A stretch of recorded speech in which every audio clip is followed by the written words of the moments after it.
जी कई लोग जो है जल्दबाजी में खाना खाते हैं, ठीक से चबाते नहीं है, हड़बड़ी में खाना खा लिया, काम छूट रहा है, भाग गए, तो एक जॉब की तरह खाना खाते हैं, क्या ये भी गलत है? बहुत ज्यादा गलत है। आपका फैटी लीवर है तो आप खाने में कम से कम 20 मिनट का समय लगा दीजिए। एक ग्रास को 32 बार चबाना चाहिए, ऐसा आयुर्वेद का सिद्धांत और मॉडर्न मेडिकल साइंस भी मानता है। खाने में जितना सलाइवा ज़्यादा होगा उतना ही खाना जल्दी डाइजेस्ट होगा। पानी को भी जैसे बांग्ला में बोलते हैं ना, पानी खाबो बोलते हैं, उसको पीना नहीं बोलते हैं। दूध को, पानी को भी स्विप करके थोड़ा थोड़ा करके पीना चाहिए। ऐसे ये वक्रासन हो गया। देखो धीरे धीरे खाना खाना चाहिए और खाने में सीक्वेंस में पहले फल, सलाद, बाद में पका हुआ खाना और मिष्ठान और जो भी भारी खाना खाना है, क्योंकि चाहे खीर हो, चाहे हलवा हो या केक हो या और दूसरी बहुत तरह की चीज़ें खाते हैं हम मिष्ठान के तौर पर।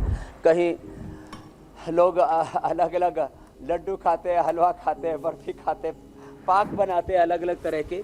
ये गोमुखासन, गैस किसी को बनी हुई तो वक्रासन और गोमुखासन करते करते रिलीज हो जाती, इतना ज़बरदस्त है।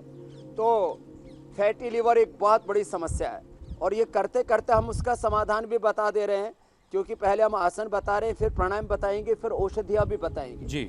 लेकिन देखो मैं आपको, क्योंकि आप खाली लीवर एक बीमारी नहीं है, लीवर के साथ आपका इंटेस्टाइन जुड़ी हुई है, लीवर के साथ आपकी स्प्लीन जुड़ी हुई है, स्टोमक जुड़ा हुआ है, उसके साथ गॉल ब्लैडर जुड़ा हुआ है और आंतों में भी छोटी बड़ी आंत दोनों जुड़ी हुई हैं। इसलिए आपको यदि अपने लीवर को आपने ठीक नहीं रखा तो ये सारी चीज़ें, उसके जो सहयोगी हैं, ये भी उस बीमार हो जाएंगे। इसलिए योगाभ्यास करते करते 2-3 चीज़ों पर जरूर ध्यान दें। एक तो जैसे अभी मीनाक्षी जी ने कहा, चबा चबा करके खाना खाना। हमारे यहाँ पर 2 तरह के पदार्थ बोले जाते हैं, भक्ष्य अभक्ष्य।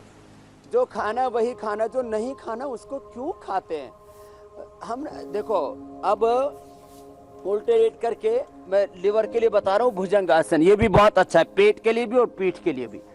देखो कोई भी पेट्रोल वाली गाड़ी में डीजल तक नहीं डालता है।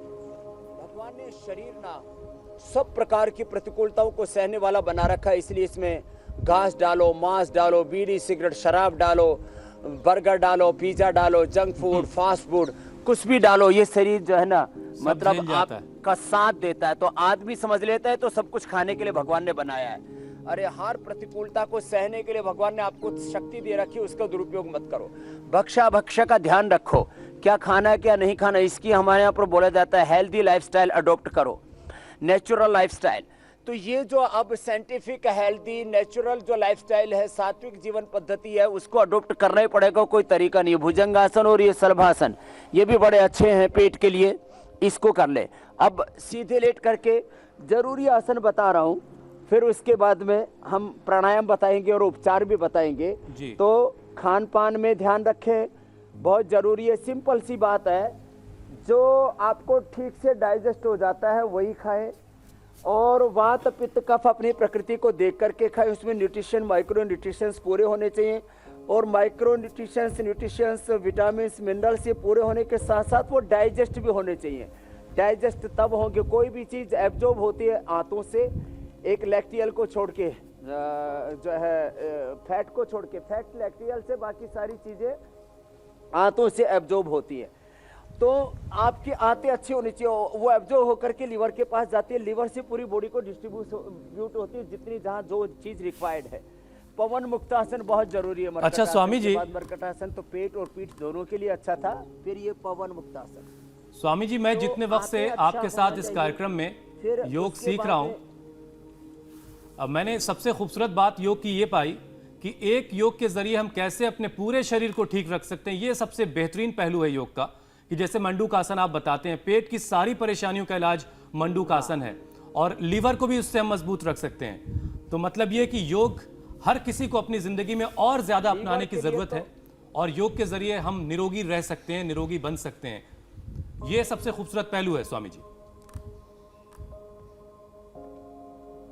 हाँ, एक योग पूरे आपकी बॉडी को, आपके माइंड को, आपके थॉट प्रोसेस को, आपके इमोशंस को, आपके एनर्जी लेवल को, आपके ब्लड सर्कुलेशन को, माने बॉडी माइंड सोल के लिए थॉट्स इमोशंस आपके एक्शंस को राइट डायरेक्शन में ले जा करके आपको self healing, self realisation, self inspiration, self motivation, आप ये एक तरह से योग, अब जैसे हम पवन मुक्तासन, उत्तान पादासन, लोकासन कर रहे हैं, जिनकी नाभि धरण डिगी हुई है, जिनको लीवर के साथ साथ स्प्लीन की, इंटेस्टाइन की और बाकी तमाम प्रॉब्लम्स हैं, तो एक साथ इन सबका, इसलिए मैं कहता हूँ ये सिम्टोमेटिक ट्रीटमेंट भी है और सिस्टमिक ट्रीटमेंट है, पूरे सिस्टम को ठीक करता है।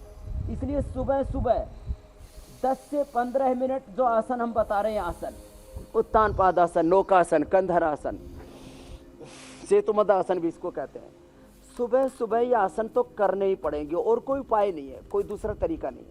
सुबह सुबह 10-15 मिनट की एक्सरसाइज, जॉगिंग कर लें, थोड़ा तेजी से चल लें, दौड़ लें, कोई भी खेल खेल लें, और कुछ नहीं है तो सूर्य नमस्कार कर लें, दंड बैठक लगा लें। 10 से 15 मिनट का तेज व्यायाम, 10 से 15 मिनट के आसन, 10 से 15 आसन हर एक बीमारी के लिए पर्याप्त होते हैं। और फिर करीब करीब आधा घंटे का प्राणायाम, प्राणायाम सबके लिए मैंडेटरी है, तो इससे सारे सिम्टम्स और पूरा सिस्टम अच्छा हो जाता है।